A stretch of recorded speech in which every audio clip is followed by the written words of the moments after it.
நற்செய்தி வாசகம். இறைவாக்கினர் ஒருவர் எருசலேமுக்கு வெளியே மடிவது என்பதை நினைத்து கூட பார்க்க முடியாதே. லூக்கா எழுதிய தூய நற்செய்தியிலிருந்து வாசகம். அதிகாரம் 13, இறைவசனங்கள் 31 முதல் 35. அக்காலத்தில் பரிசேயர் சிலர் இயேசுவிடம் வந்து, இங்கிருந்து போய்விடும், ஏனெனில் ஏரோது உம்மை கொல்ல வேண்டும் என்றிருக்கிறான் என்று கூறினர்.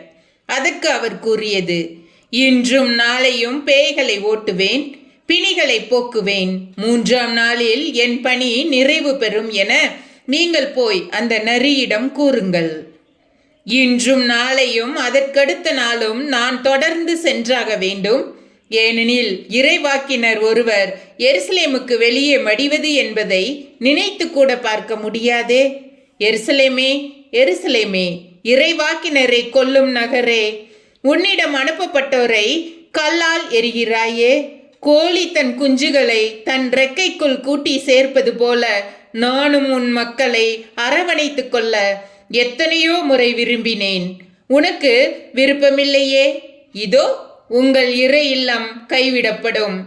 ஆண்டவரின் பெயரால் வருபவர் ஆசி பெற்றவர் என நீங்கள் கூறும் நாள் வரும் வரை என்னை காண மாட்டீர்கள் என நான் உங்களுக்கு சொல்கிறேன் என்றார்.